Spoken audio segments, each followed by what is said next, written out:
کافی کا استعمال سب سے زیادہ اس وقت مغرب اور امریکہ میں ہوتا ہے، مغربی تہذیب میں۔ لیکن یہ سن کر آپ حیران ہوں گے کہ کافی کا ایجاد یا کافی کی جو شروعات ہے اس کے استعمال کی شروعات یمن سے ہوئی تھی۔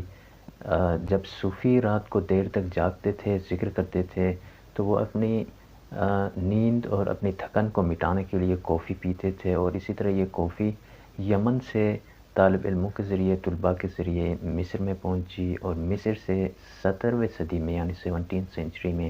ترکی پہنچی، اور یہاں سے پھر یہ اٹلی پہنچی، اٹلی سے پورے مغربی ممالک میں پھیل گئی، اور مغرب میں پھر کافی کا استعمال بڑھ گیا۔ ہوائی جہاز کا ایجاد بھی سب سے پہلے مسلمانوں نے کیا تھا، لیکن تاریخ میں جو ایکٹیو ہیلی کاپٹر یا ہوائی جہاز تھی اسے رائٹ برادران نے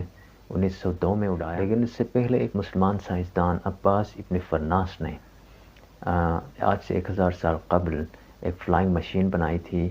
یہ تحقیقاتی رپورٹ CNN نے اپنے ویب سائٹ پہ جاری کی، جس میں انہوں نے مسلمان سائنسدانوں کے ایجادات پر ایک رپورٹ شائع کی۔ اس میں انہوں نے یہ رپورٹ بھی شائع کی کہ آج سے 1000 سال قبل عباس ابن فرناس ایک مسلمان سائنسدان تھا، انہوں نے سب سے پہلے ایک فلائنگ مشین بنائی تھی۔ تو ہوائی جہاز کے ایجاد کا جو آغاز تھا،